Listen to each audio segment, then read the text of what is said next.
Well, good morning from Dynodaze. As you can see, a black Honda Civic EP3 in the house.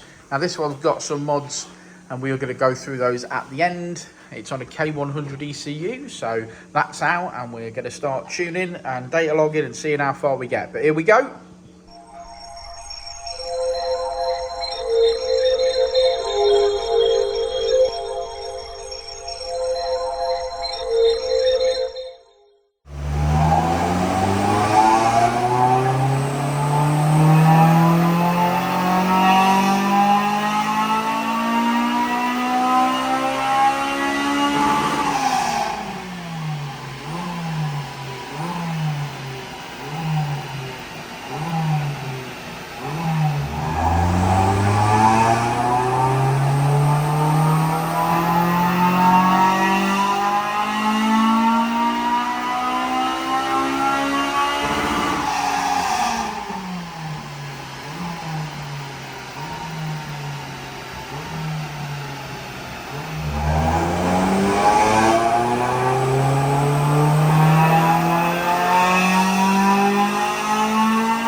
EP3 Honda Civic.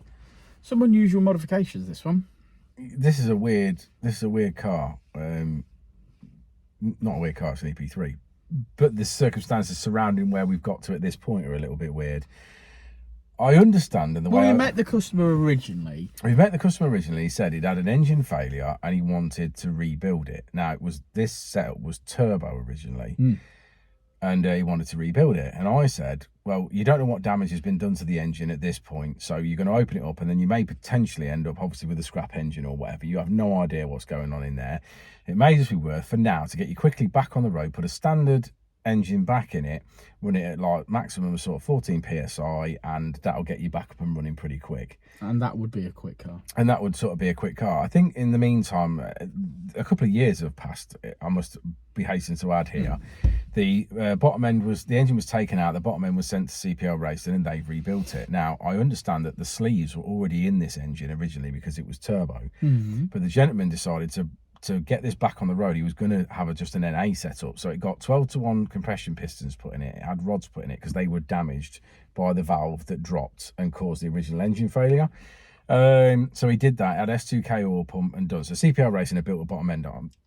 Absolutely, without question. I'm sure that's amazing. Guy. Then he's put a standard head back on it, but it's had uprated valve springs and retainers, but no cams. Yes, it's on stock cams. It's on stock cams. It has got a Skunk2 Pro Series copy manifold because for people to be able to tell the difference of how we're telling the differences. Generally, the Pro Series comes in black, although you can obviously get it in silver. But it doesn't delete the waterway on the EP3 because the EP3 has its own housing, whereas the FN2 is on the side of the head. So this is like an FN2 style. It's got the housing on the side, which means this is a copy. The gentleman believes that it's genuine, but it's not. So that's a copy manifold. He's got the Tegiwa letterbox airbox on it.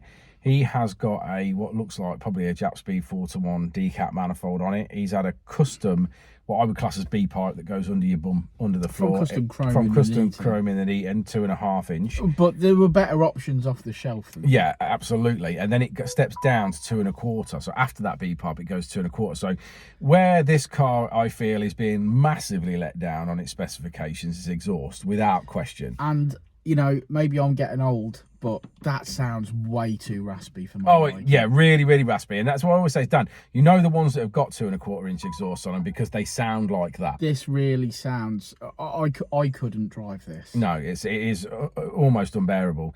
Yeah, so anyway. Two old blokes moaning about loud exhaust. Yeah. I like an exhaust. I like a loud exhaust. Do not get me wrong, but I like a decent tone. I don't like that raspy, horrible, typical Honda tone that you get from a cheap exhaust. I love the Tegiwa system. I'll say it again. Yeah. I mean, I think what this car wants, and I'll be honest with you, it wants a solid fab big bore manifold on it, and he wants a solid fab 3-inch exhaust on it. That's what it wants. It wants that horrible... Or Luke at LA Fab, he makes some amazing Luke stuff. at LA Fab, yeah. But it definitely wants that copy manifold taken off, because we've seen massive differences in those manifolds because the ports don't line up. They are a copy, their castings are not brilliant, they are a little bit of a mess. So I'd like to see it back with a proper Skunk2 Ultra Series Spend your money and spend your money well. Yeah, it's got a bigger throttle body on it. The induction kit, whilst isn't my favourite, I believe is perfectly serviceable and could be reused. And to be honest, to make the best of the S2K oil pump that's in this car and the valve train that's been fitted to it, I would definitely have a set of cams in there. And I think that'll... But you would if you had the exhaust, wouldn't you? I wouldn't do any of that if I wasn't doing the exhaust. Agreed. No, but if we were moving forward with the exhaust, then that's the route I'd go down with that as well. I'd like a nice, good 3.5-inch induction kit. There's plenty of potential here, isn't there? Yeah, and what I'm saying is this car, effectively with all those mods, should make around the 260 mark, and having that extra compression from the pistons, I'd like to see it make a bit more than that. But you can't with the mods that it's got. No, I can't with the mods it's why it's each car on its own. Yeah, we finished. I mean, we've sorted a couple of issues out in this car as well today. The copy manifolds also have 2 vac ports underneath, and people just generally look at them and say, oh, I don't want to do anything with that. And that was the same in this. It had 2 vac ports open underneath the inlet manifold. And the Skunk2 throttle body hadn't had the idle adjusted properly on it, so it was revving away at 3,000 RPM. The car was obviously driven here this morning, which is obviously fine. It's been driven here, but obviously these problems would have been there initially anyway. But it was on a base map, wasn't it, with the revs limited? Yes, it was on a base map with the revs limited originally. Yeah, because he asked us to just do a base file so we could get it started, didn't they? Yeah, so we've done all that. We've sorted out those problems. It's now running nice. It's ticking over nice. We've done a full pull through. I think we finished on 230. Just shy of 240 brake. Yeah, 240 brake, which, considering it's on a 2.25-inch exhaust, is good. But that just proves, obviously, with the extra compression, with the bottom end build and everything else, we've made a bit more power there. But there's power to be released. Yeah, but there's absolutely loads of power to be released from this engine, given if it's got the right exhaust on it. And if it was me and I'd done all that work on the engine and the head, I'd definitely have a set of cams in there. Well, that'll be the advice that we give to the customer as he leaves today. Yeah. And hopefully he takes it. We see this car again and make even more power. I hope so. Should we have a look at that graph? Let's have a look at the graph. So there she is.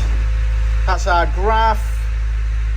We finish on 238.2, 196 at the wheels.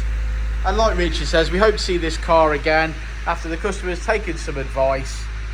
And we certainly will try and get him some more power. But there we go. Thanks for sticking around to the end of the video, guys. Like and subscribe and all that jazz. Code word Skunk2. We'll see you on the next one. Before and I'll say it again. Life moves pretty fast.